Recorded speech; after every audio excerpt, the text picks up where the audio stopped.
Sigamos orando, ¿verdad? Por el grupo que está cogiendo discipulado, para que Dios siga ministrando a sus corazones, a sus vidas y se cumpla el propósito, ¿verdad? Del Señor. Nos alegramos en gran manera que Irma es parte de ese grupo y vamos a seguir orando por ella para que el Señor bendiga su vida de manera especial. Amén. Bueno, en Mateo 21, versos del 1 al 11 leemos, y la palabra del Señor dice: cuando se acercaron a Jerusalén y vinieron a Betfagé, al monte de los olivos, Jesús envió 2 discípulos diciéndoles: id a la aldea que está enfrente de vosotros y luego hallaréis un asna atada y un pollino con ella, desatadla y traédmelos. Y si alguien os dijere algo, decid: el Señor los necesita, y luego los enviará. Todo esto aconteció para que se cumpliese lo dicho por el profeta cuando dijo: decid a la hija de Sión, he aquí tu rey viene a ti manso y sentado sobre un asna, sobre un pollino, hijo de animal de carga. Y los discípulos fueron e hicieron como Jesús les mandó, y trajeron el asna y el pollino, y pusieron sobre ellos sus mantos, y él se sentó encima, y la multitud, que era muy numerosa, tendía sus mantos en el camino, y otros cortaban ramas de los árboles, y las tendían en el camino. Y la gente que iba delante y la que iba detrás aclamaba, diciendo: Hosana al Hijo de David, bendito el que viene en el nombre del Señor, Hosana en las alturas. Cuando entró él en Jerusalén, toda la ciudad se conmovió diciendo: ¿quién es este? Y la gente decía: este es Jesús el profeta, de Nazaret, de Galilea. Padre, gracias te damos por tu amor, tu misericordia, por tu gran bondad. Gracias por esta oportunidad concedida en este día. Señor, te agradecemos por permitirnos poder estar reunidos en tu nombre y dispuestos a glorificarte y a recibir, Señor, la enseñanza que tengas para cada uno de nosotros hoy conforme al propósito tuyo. Sabemos que tú has de ministrar a cada corazón. Señor, obra de manera especial. Bendícenos. Por Cristo Jesús yo te lo pido. Amén. Y te doy gracias, Señor. Amén y amén. Bueno, ya hoy es domingo antes del domingo de resurrección, ¿verdad? Día de Pascua. Ya a partir de hoy prácticamente se celebra la Semana Santa, ¿verdad? O la Semana Mayor, como también se le dice. Y el día de hoy, el domingo, este día es un día importante porque se conmemora, ¿verdad? De alguna manera se celebra, principalmente los hebreos celebraban, los judíos celebran, muchos, lo acontecido, ¿verdad? En Egipto, cuando Dios concedió aquella libertad al pueblo que estaba subyugado en Egipto. Y conocemos la historia, ¿verdad? Y conocemos la manera en la que Dios se glorifica soberanamente y luego de una serie de acontecimientos sobrenaturales, ¿verdad? De milagros, pone en libertad al pueblo que Él mismo soberanamente había escogido para testificar a las demás naciones. Así que el día de la Pascua tiene esa intención de conmemorar, de celebrar aquel acto tan importante, y por eso se sigue considerando algo, se considera algo solemne, ¿verdad?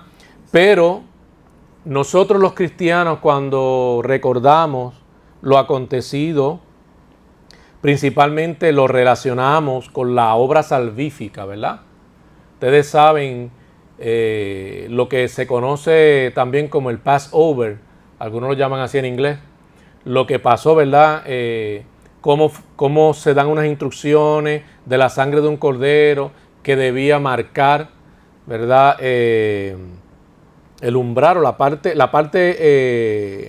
alta de la entrada de las casas, para que así la muerte no tocara, ¿verdad?, al pueblo del Señor y así no les aconteciera nada. Y cómo eso entonces está relacionado a la salvación que llevó a cabo el Señor en la vida nuestra por la sangre del Cordero perfecto inmolado, Cristo, vertida en la cruz del Calvario, que responde a sucesos que entonces en la celebridad de la Semana Santa en general, sucesos que van a acontecer posterior a la entrada, ¿verdad?, triunfal. Y muchas veces dentro de la Semana Mayor, de la Semana Santa, hay personas que prefieren dar mayor énfasis y concentrarse Viernes Santo y el Domingo de Resurrección, ¿verdad? Y para algunos pareciera quizás, no es que no sea relevante en lo absoluto, pero pareciera tener menos importancia lo que aconteció el Día de Ramos.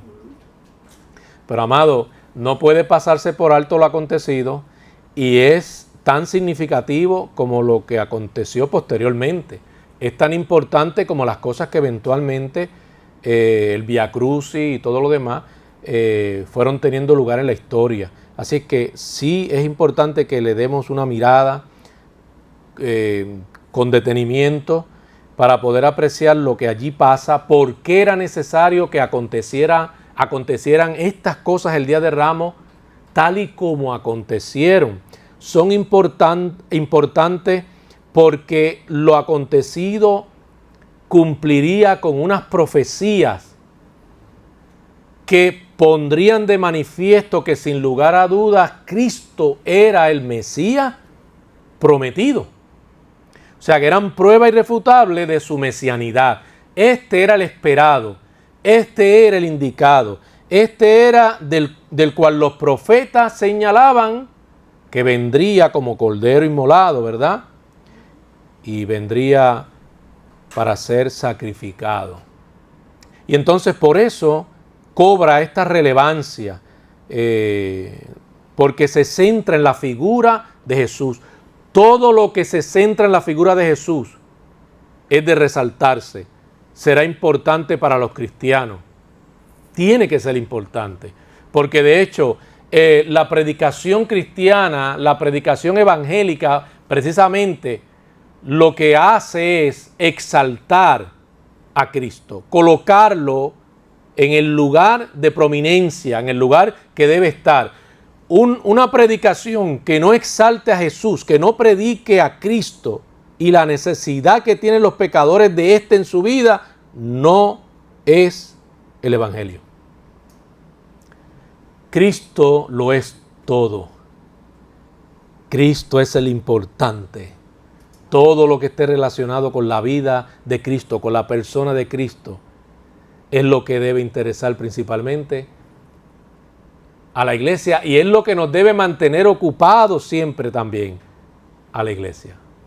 Aprendiendo de Él, a su vez aprendemos del carácter mismo de Dios, conocemos mejor los atributos del Señor y nos podemos relacionar correctamente y también podemos persuadir a otros para que vengan, le conozcan y puedan también, por la gracia divina, si así Dios lo concede, entrar en una relación, ¿verdad?, correcta con el Señor, siendo reconciliados por la muerte y la suficiencia del Hijo Jesucristo. Aquí hay varias cosas que van aconteciendo que son importantes, ¿verdad? Algo que no debemos perder de vista. Cristo viene como Rey. Ese es el mensaje. Es el mensaje del Día de Ramos. Es el mensaje de la entrada triunfal. No nos equivoquemos. Este sí es un rey. Y viene como tal. Viene como rey. Que habían otras concepciones respecto a él que no necesariamente eran acertadas, no eran correctas, eso es otra cosa. Pero en ningún momento, note, en ningún momento él impidió que fuese adorado como tal. En ningún momento impide que se le reconociera como tal, como quien es. Él es el Rey. Eso es algo que debemos tenerlo claro, porque pudiéramos quizás de momento, o alguien pudiera quizás pensar que se trata de la gente que ovaciona en ese momento a Cristo, en ese contexto, pero que Cristo no necesariamente es lo que desea. No, no, no, no. Él viene a eso. Y eso cumple unas profecías que tienen que ver con su mesianidad. No podemos decir que Cristo mismo no está del todo consciente de ello. No, no, no, amado. Él está muy consciente. Él sabe quién es. Amén. Él sabe quién es. Nosotros tenemos que estar claros de quién es nuestro Señor. ¿Quién es el Cristo? Amén. De hecho, quien a estas alturas profese la fe cristiana y no entienda quién es el Cristo, es cuestionable entonces si realmente ha nacido de nuevo. El cristiano genuino sabe con quién camina. Es nuestro amigo, pero es más que un amigo. Es nuestro Salvador, pero es más que nuestro Salvador. Es el Señor de nuestra vida. Es el Señor de todas las cosas. El creador de todo lo que existe. Amén. Y ciertamente muchos adoraban sin saber necesariamente a quién adoraban. Pero los cristianos no pueden ser igual. Si alguien ha sido salvo, sabe a quién adora. Y con esto quiero decir, sabe cómo entonces se debe relacionar con el Señor al que adora. No todo es permisivo cuando hablamos de nuestra adoración a Dios, de cómo nos relacionamos con Él. No. Dios mismo ha establecido cómo nos vamos a relacionar con Él. Cómo vamos a corresponder a su amor. Cómo vamos a hacer las cosas de tal modo que Él sea que glorificado en todo. Amén. Así que eso es algo sumamente importante. Él es rey. Pero este rey no es como los demás reyes. Parecía impotente. Parecía débil.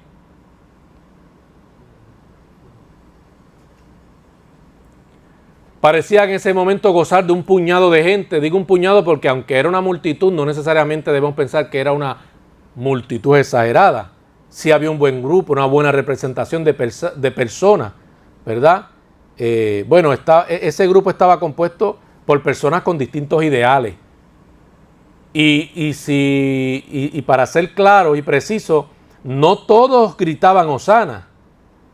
Allí debemos pensar que había gente curiosa.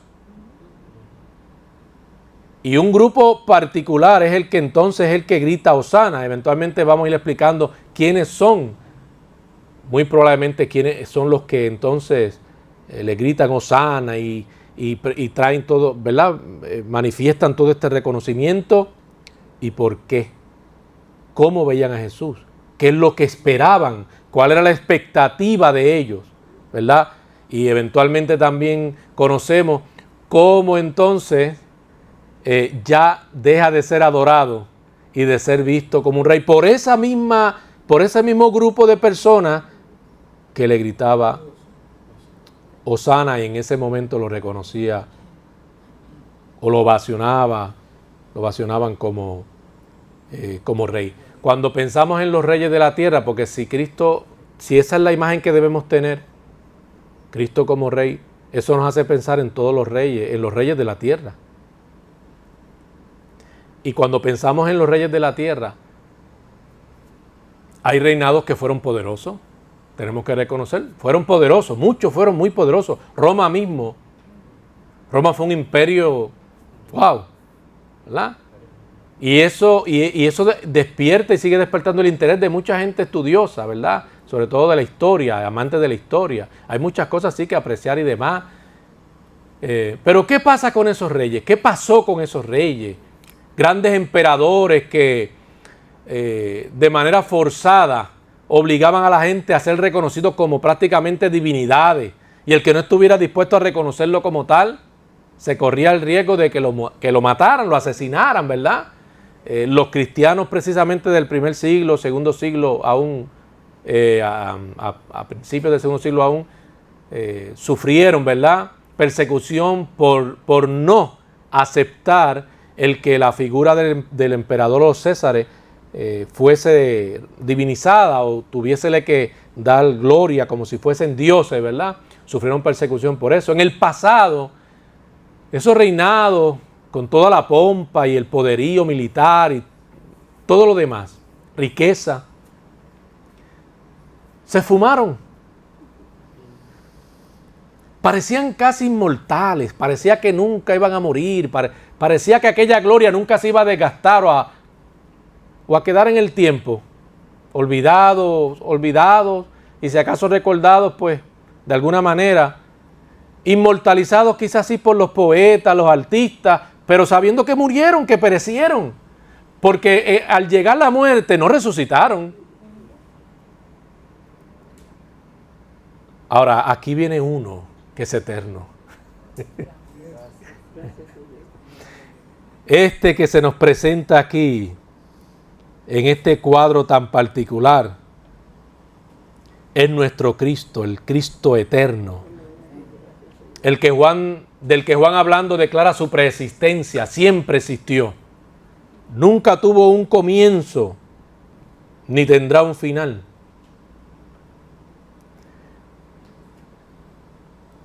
Las cosas existen todas por Él. Es aquel que no está limitado por el tiempo. Creó el tiempo, pero no está limitado porque está fuera del tiempo. El tiempo no lo puede limitar, si no fuera eterno. Claro, hablamos de la parte humana, se humanó. A algunos le parecía quizás que eso era, ¿verdad? Quizás por eso algunos lo veían como alguien con debilidad. Y claro, viene manso, viene humilde. Su presentación no fue pomposa, no aparece en un caballo, que era típico de los, ¿verdad? Era típico que lo usaran los reyes cuando querían hacer sus apariciones, ¿verdad? Para que se hablara de ellos o se les describiera como guerreros, ¿verdad? Valientes, poderosos. Pero no. Aquí viene humildemente, mansamente. No trae armas. No tiene un séquito armado, listo para salir en defensa de él ante cualquier amenaza o posible agresión física, ¿no? Relajado, tranquilo, pero muy consciente, porque es Dios. Conoce los pensamientos de las personas, el corazón, lo que había en el corazón de la gente a su alrededor, de la muchedumbre. Sabía, de hecho, sabía de antemano a lo que se exponía, lo que venía. Sabía que tendría que enfrentar la misma muerte, que tendría que enfrentar a Satanás, los principados y las potestades. Sabía que era necesario padecer, sufrir, morir, para que fuese posible la salvación de aquellos que responderían por medio de la fe. Quienes ya de antemano Dios conocía quiénes eran. Por eso su muerte viene a ser necesaria para aquellos que confesarían su nombre. No automáticamente se aplicaría a todos los seres humanos, pecadores, no. Su muerte era necesaria para redimir a los que serían salvos. Que ya Dios conocía de antemano quiénes eran los que iban a ser salvos. Y cuando uno habla de los reyes tiene que resaltar cualidades, pero cuando uno contrasta las cualidades de los demás reyes, murieron, perecieron, versus las cualidades de este rey. Para empezar, este es Dios. Cuando afirmamos que Él es Dios, es que Él es lo que es. Ustedes saben, y eso fue lo que transmitió. Esa verdad es la que él transmite. Cuando Moisés se encuentra con la zarza que ardía, él simplemente responde sobre sí mismo, el yo soy el que soy, punto. Él es el que afirma ser. Y dentro de esa afirmación que solo puede dar Dios de sí mismo, Él es santo, 100% santo. Él es justo, 100% justo. Él es amoroso, 100% amor. ¿Ok? Y cuando ama, no se degrada el 100% de el hecho de que es justo por naturaleza. No, se mantiene intacto. Aun cuando vierte o manifiesta su ira, su amor está intacto. Es 100% amor. Pero es 100% justo. No puede dar al inocente otro pago que no sea el que merece. ¿Por qué? Porque Él es el que es. Eso quiere decir que no puede ser de otra manera. El mundo hoy día, si es que Dios existe para muchos, si es que existe, no debería ser de esa manera. No debería ser un Dios que castiga al pecador y lo envía al infierno. No, eso es algo muy horroroso para alguien que afirma ser Dios. Eso lo traducen como ausencia de amor. Eso no puede ser porque sería una contradicción, por ejemplo. No, pues no es ninguna contradicción. De hecho, porque hace justicia es que también es amor. El amor verdadero es así. Consentir cualquier tipo de mal no es amor. Eso es un falso amor.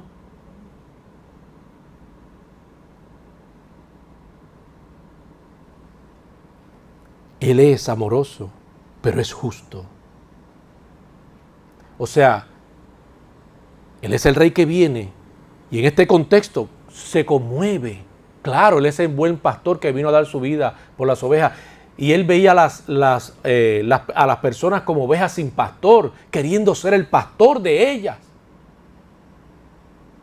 Pero aunque se conmueve cuando afirmamos lo que Él es, que es Dios, Él sí se conmueve, pero su justicia no se ve alterada, es justo, es santo.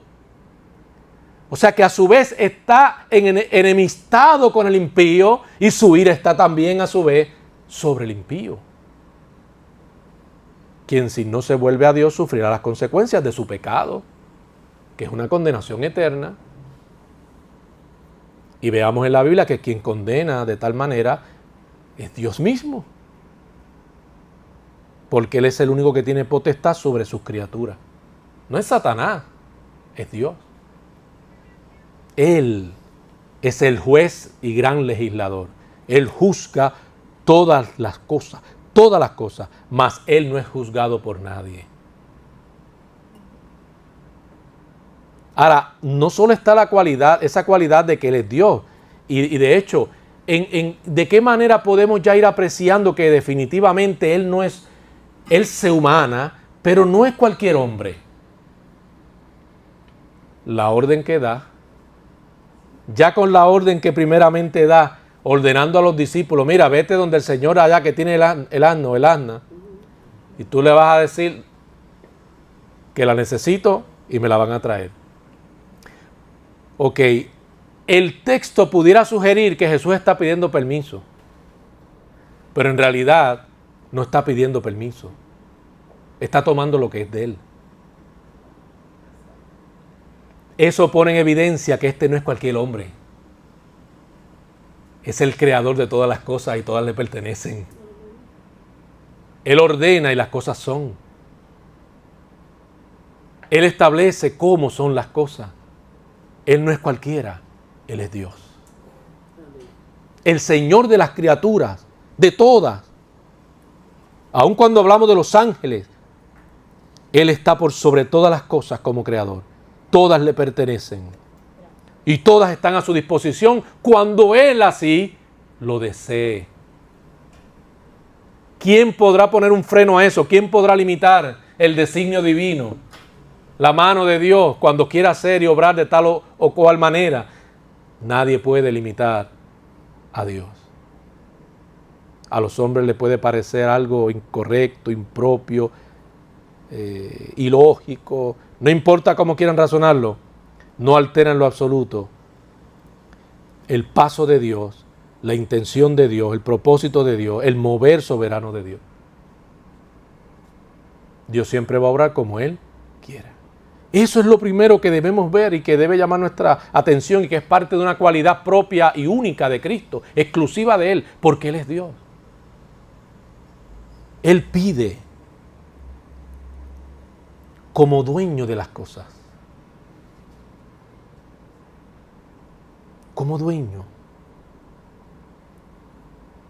En el verso 3 precisamente leemos, y si alguien os dijere algo, decid, el Señor lo necesita y luego los enviará. Imagínense cuán importante quizás era para el dueño el tenerlo allí, el poder hacer uso de él en ese preciso momento. No. De lo que le hablaba en la clase, Dios es prioridad sobre todas las cosas.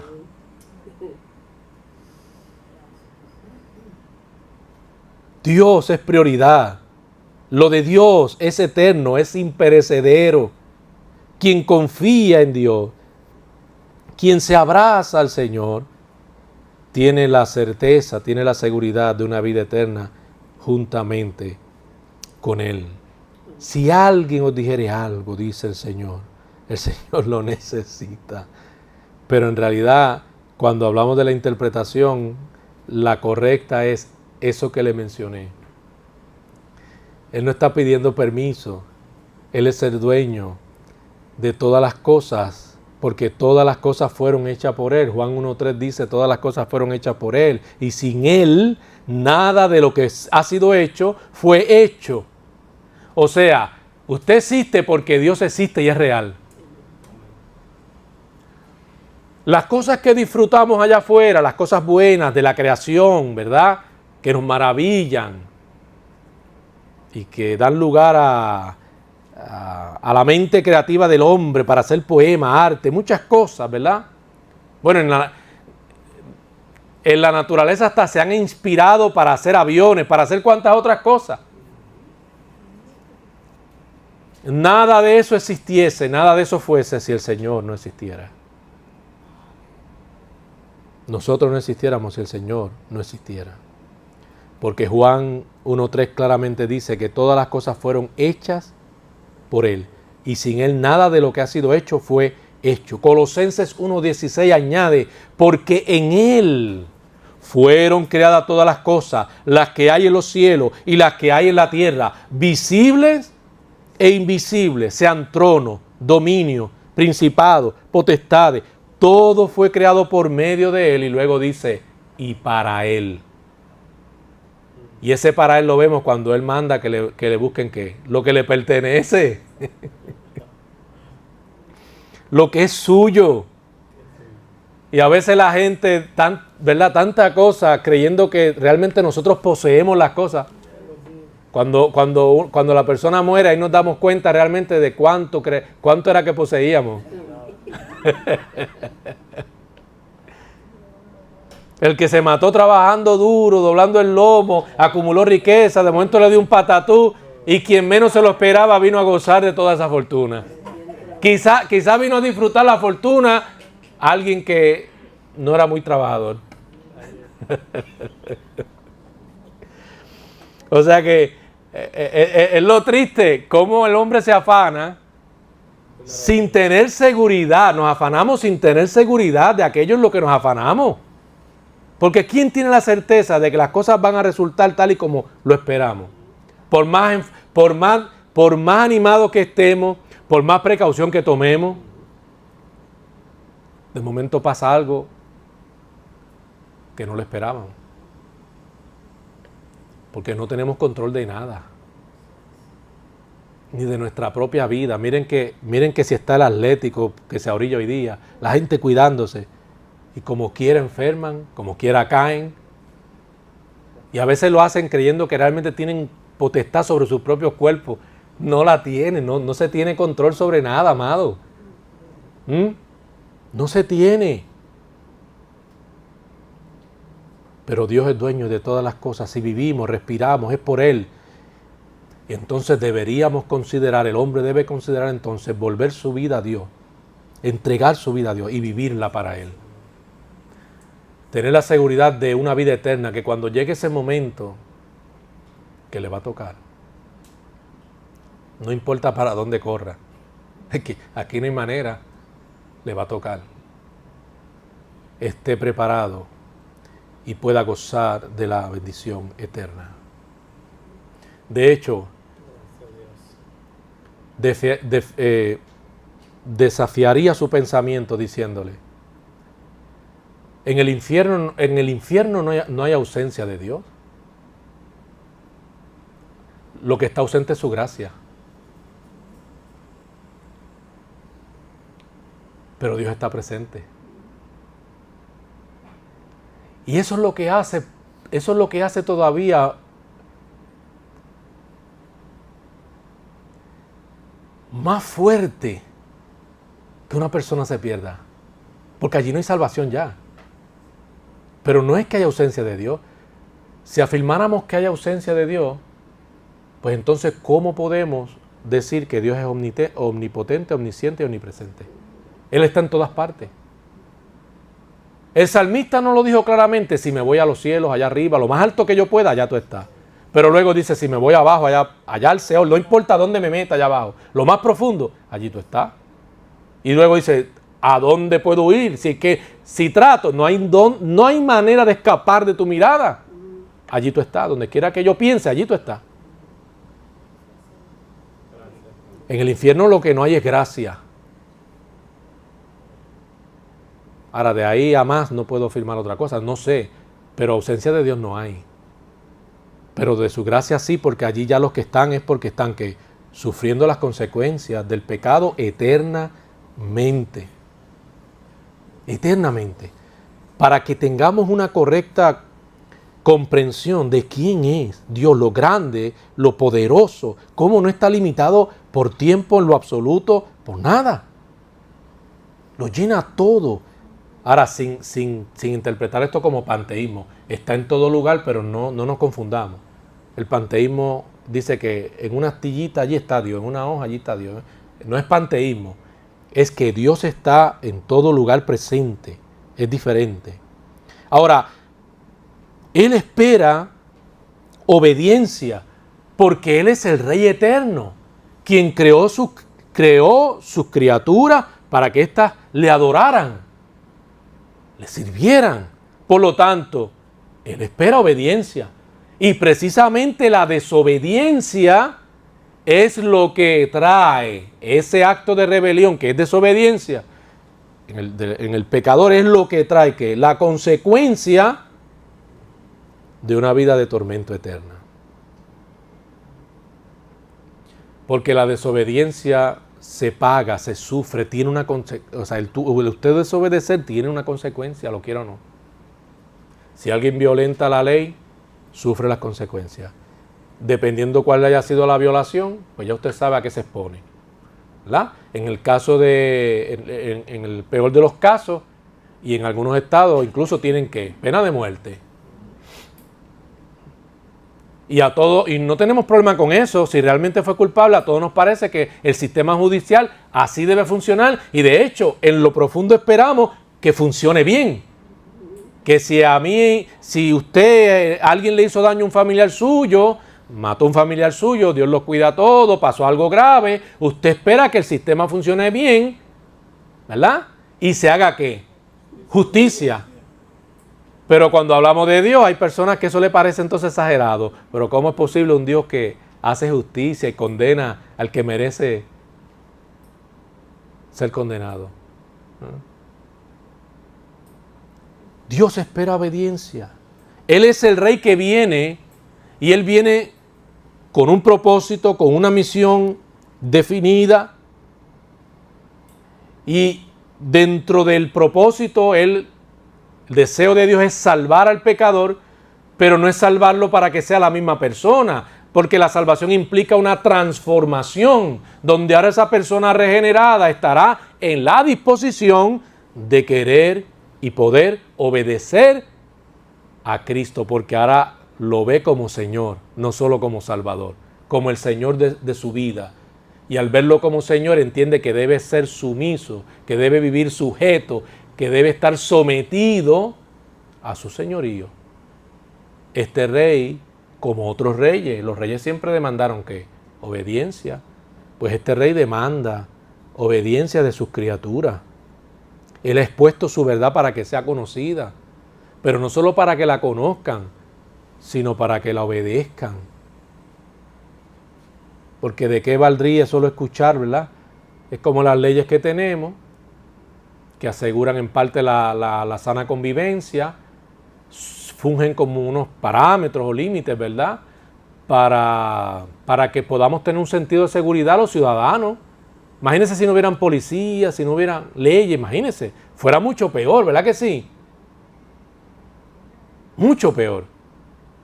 Pues algo parecido, la ley fue dada, aunque la ley no podía salvar, fue dada y hace posible que el hombre esté consciente de cuán pecador es y cuán necesitado entonces está de Dios.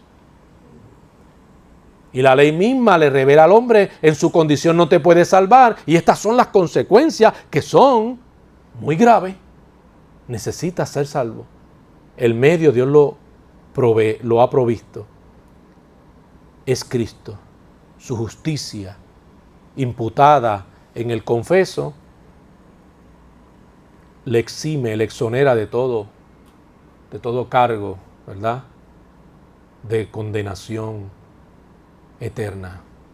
Así es que Él aparece y hay una intención de que aquellos que le llegaran a conocer, se relacionaran con Él y se sujetaran a Él, se sometieran a Él, fueran obedientes, ¿verdad? A Él. Y esa obediencia la vemos incluso también en estos discípulos a los cuales Él le da esa directriz de buscar ese asno. En algo que parece simple, pero en eso debemos ver la importancia de ser ¿qué? De ser obedientes al Señor. Ahora, ¿quiere decir eso que Dios necesita de mí? No.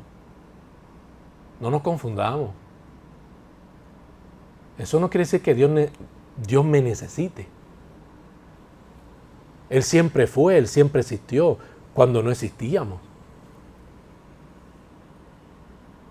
Ahora, aunque se complace cuando ve a sus hijos sirviéndole, no debemos malinterpretar, y eso no necesariamente quiere decir que nos necesita, como a veces algunos quieren hacer ver, ¿verdad? No, nosotros sí, desesperadamente le necesitamos a Él. Y más vale que nuestras almas desesperen por su presencia.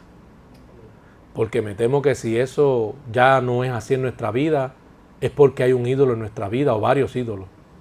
Algo, entonces ha empezado a marchitar esa fe. Algo está ahogando esa fe. Algo está matando esa devoción en nuestra vida, si fuera el caso.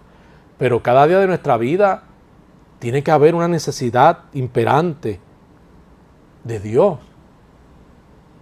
Y los acontecimientos en el mundo y las cosas que acontecen, que están sucediendo, precisamente también nos deben mover a nosotros a desear cada vez más a Dios y a estar cada vez más preparados, pero también dispuestos a seguir siendo luz, anunciando su mensaje, anunciando a los hombres. En esta semana, en este domingo en particular, que se conmemora, ¿verdad?, lo acontecido, toda la semana, lo acontecido en Egipto, pero principalmente enfocado en esta verdad de Cristo, veamos a Cristo como el Rey eterno y que los hombres entiendan que su llamado es a que se puedan volver a Él.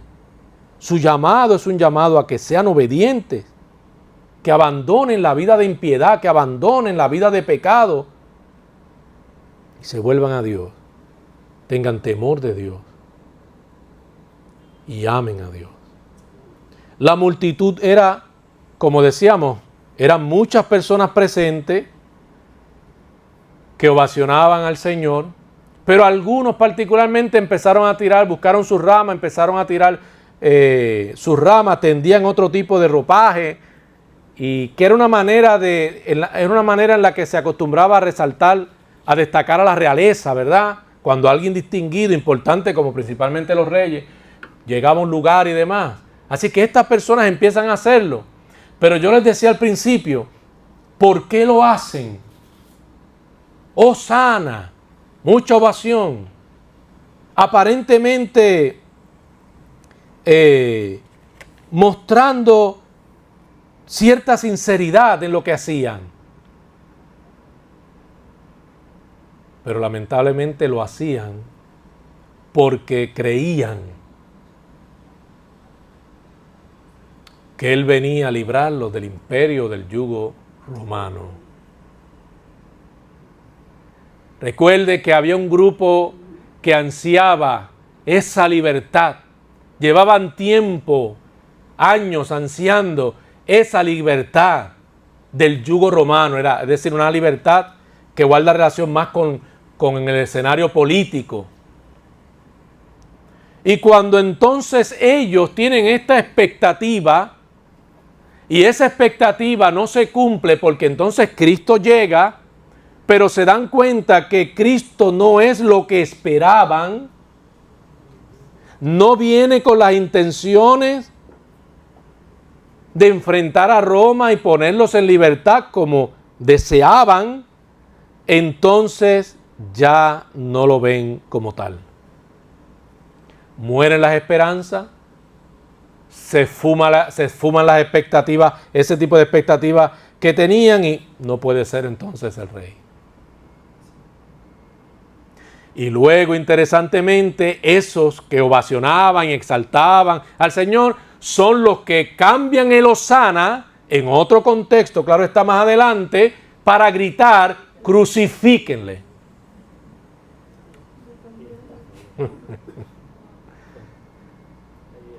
Hoy día hay personas que quieren un Dios hecho a su imagen y semejanza. Si ese Dios es hecho a su imagen y semejanza, no hay problema. Hosana, ¿verdad? Si me vienes a hablar de un Dios que no envía a nadie al infierno, que es todo amor en el sentido de que permite todo tipo de poca vergüenza, pecado, maldad, hosana, está bien, encaja con la cultura y lo que supuestamente hemos avanzado los seres, porque hoy somos tan inteligentes y tan brillantes. En este siglo presente, ¿verdad?, que ya creemos que existen, más de 40 y pico géneros ya, yo no sé por dónde van. Y eso habla de lo mucho que hemos evolucionado tanto, hemos avanzado tanto, o sea, cada vez somos más inteligentes.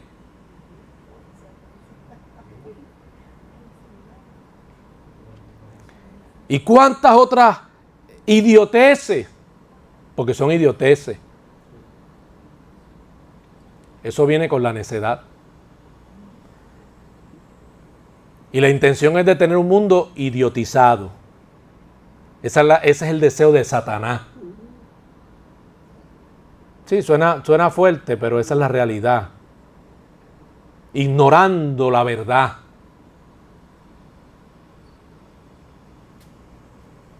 Entonces fabricamos un Dios entonces que, bueno, hoy tenemos gente que como la verdad del Evangelio fue tan cruda para ellos, tan fuerte para ellos, porque amenazaba su ideología y su pensar de Dios, tienen su propia religión, construyeron su propio Evangelio, que se adapta a los antojos de la carne y sus propios deseos. Y tienen sus congregaciones y aseguran que van para el cielo, pero ese Dios se distancia por mucho del Dios de la Escritura. Y ese evangelio se distancia por mucho del evangelio bíblico y apostólico e histórico. Ahí no hay problema, hosana en las alturas.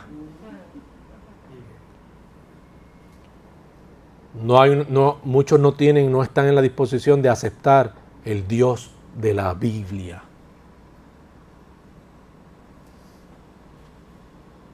Ante esa verdad prefieren decir crucifícalo. Que es lo que hacen hoy aquellos que prefieren prefieren mantenerse en la rebelión, en ese estado de rebelión, de anarquía. Un Dios así, yo no lo quiero, crucifícalo. Y sufrirán las consecuencias por haber rechazado al Cristo de las Escrituras.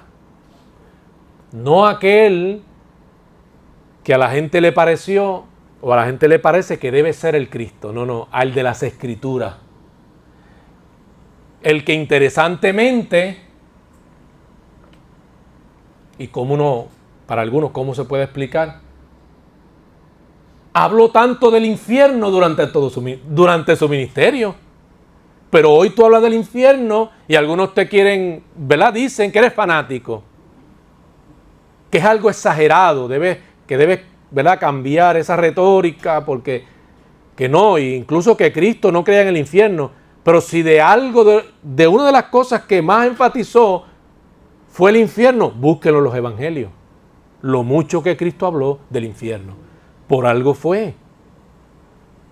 Porque quería que los hombres entendieran cuán cruda era la verdad de las consecuencias por causa del pecado.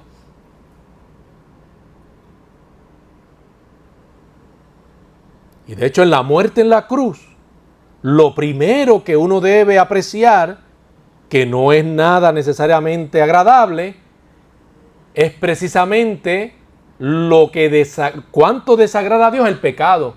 Porque antes de destacar en la cruz el amor del Cristo, de ese Dios que se entrega, está primero el golpe que recibe Cristo en la cruz de Dios mismo, porque odia y detesta el pecado.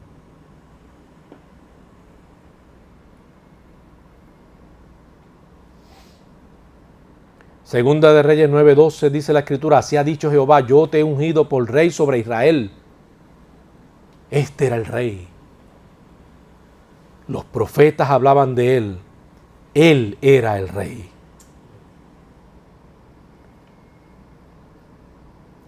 No el que muchos esperaban, pero él era el rey. Hoy muchos no lo desean, pero él es el rey.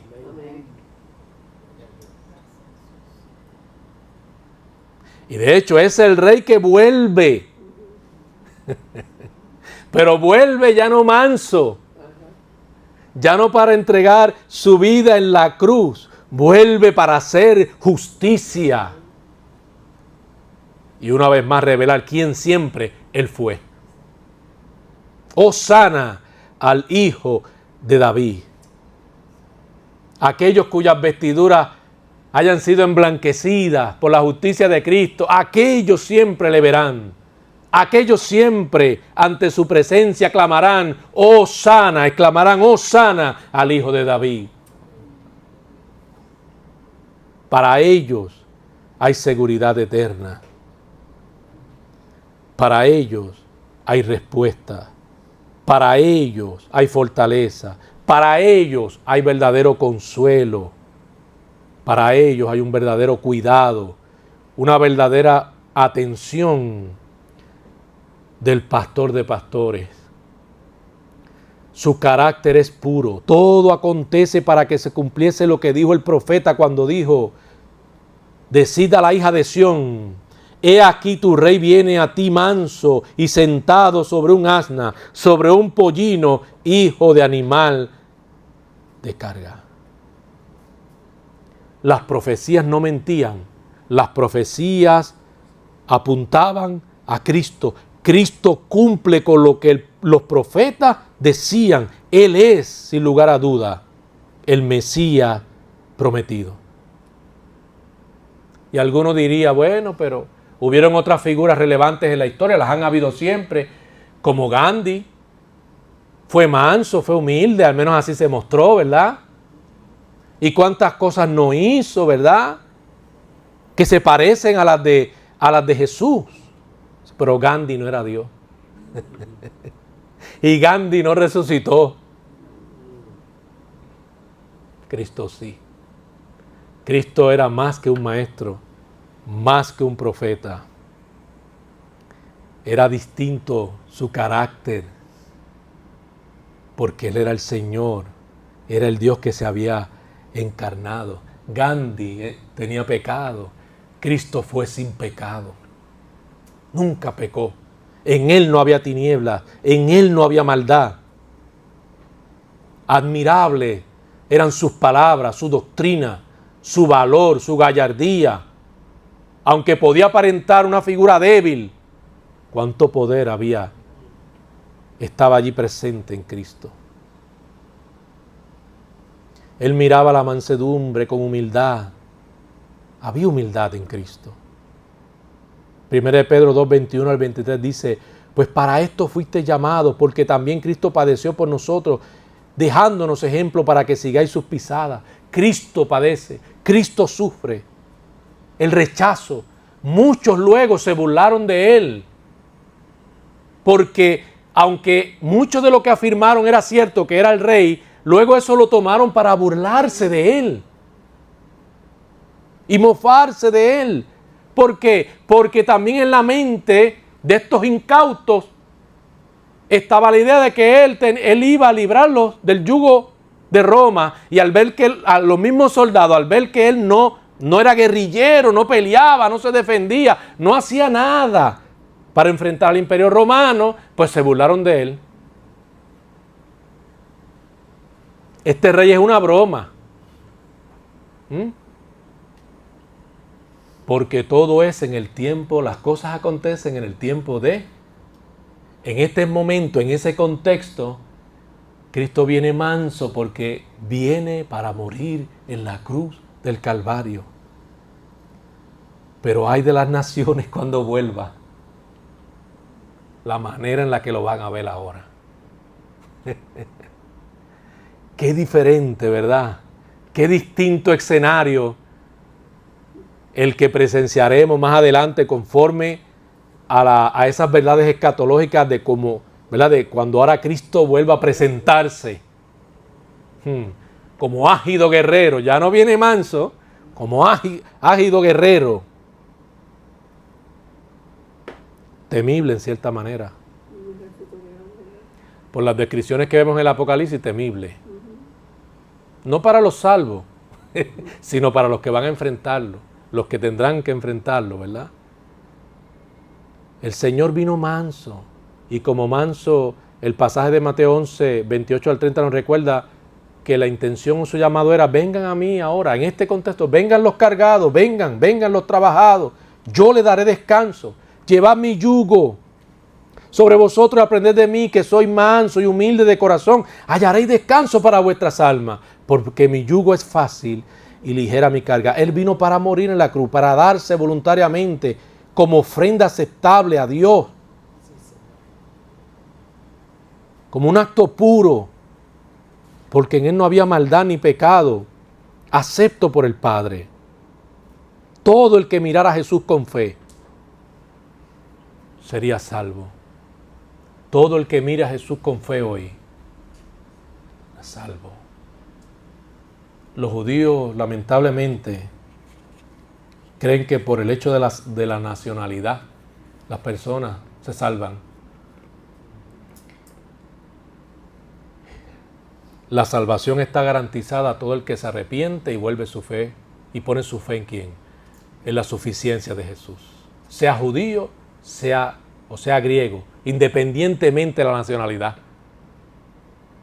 Se extiende su oferta de gracia que hace posible la salvación de todo el que le confiese si realmente procede arrepentido, aborreciendo su maldad, aborreciendo el pecado en su vida y consciente de la gran necesidad que tiene de Cristo, de que el Señor les salve.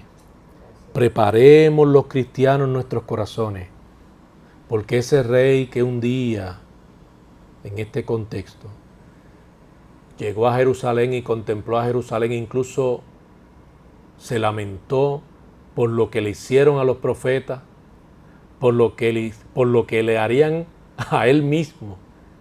Como siempre el Señor tuvo la intención de reunir al pueblo y el pueblo desobedeció.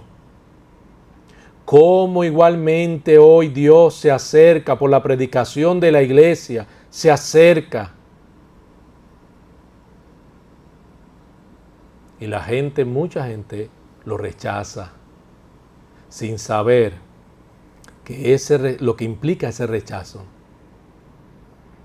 rechazo mismo los condenará eternamente. La Biblia dice, el que niegue al Hijo no tendrá la vida eterna. Negar al Hijo no es que alguien solo diga, no, yo creo que Él existió. No, no se trata de eso, es que verdaderamente la persona se haya arrepentido porque ha habido una convicción genuina y se ha abrazado a Él. Eso es lo que realmente quiere decir que ha creído en el Hijo. El que ha rechazado al Hijo es todo aquel que amando el pecado no está dispuesto a renunciar al mundo y al pecado, y como consecuencia de haber rechazado a Cristo y desear a Cristo para ser salvo, se pierde eternamente. Amado, nosotros los hijos de Dios debemos vivir con la expectativa de que Cristo vuelve. El Rey, si es tu Rey, tú no puedes vivir como si Él no volviera. Él vuelve. ¿Cuál es la expectativa tuya respecto a esto? ¿Cómo tú vives tu día a día? Si afirmas ser cristiano, ¿cómo tú vives tu día a día? ¿Tienes la expectativa? ¿Vives esperanzado? Y procuras que esa esperanza se alimente cada día, recordando que en cualquier momento Cristo volverá. Y que el hecho de que volverá hace necesario que en tu vida tú te santifiques, te consagres, busque más su rostro. ¿Así pensamos? ¿O estamos siendo empujados, arrastrados, dominados por esta cultura?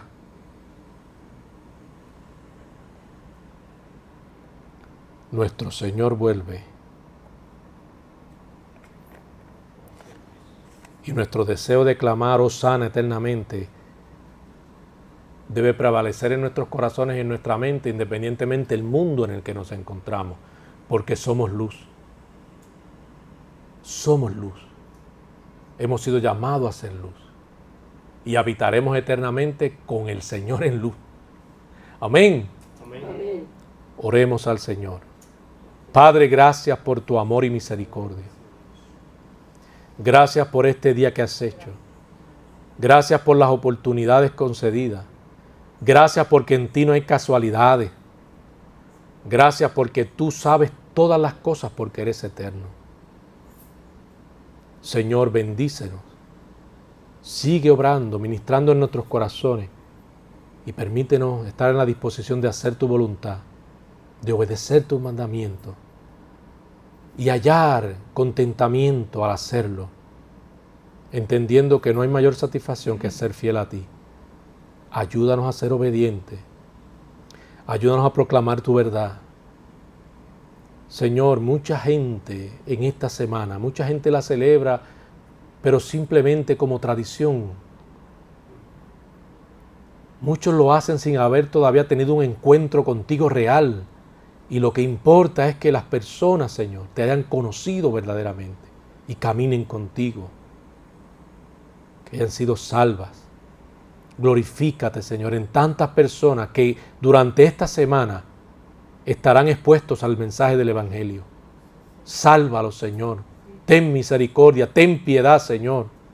Y sálvalos. Sálvalos de su ignorancia. Redime sus mentes, Señor. Porque ellos mismos no entienden, no ven. Permíteles ver, Señor. Permíteles entender. Ten misericordia, Jesús. Y trae salvación. Por Cristo te lo pedimos. Úsanos y que estemos en la disposición de ser usados. Y que lo que hagamos y nos permitas hacer, lo hagamos con mucha alegría, Señor. Sabiendo que hemos sido más que privilegiados. Gracias una vez más por la salvación y el perdón de nuestros pecados. Cuida de nosotros, bendícenos a todos en el nombre de Cristo. Amén. Dios les bendiga mucho, amado.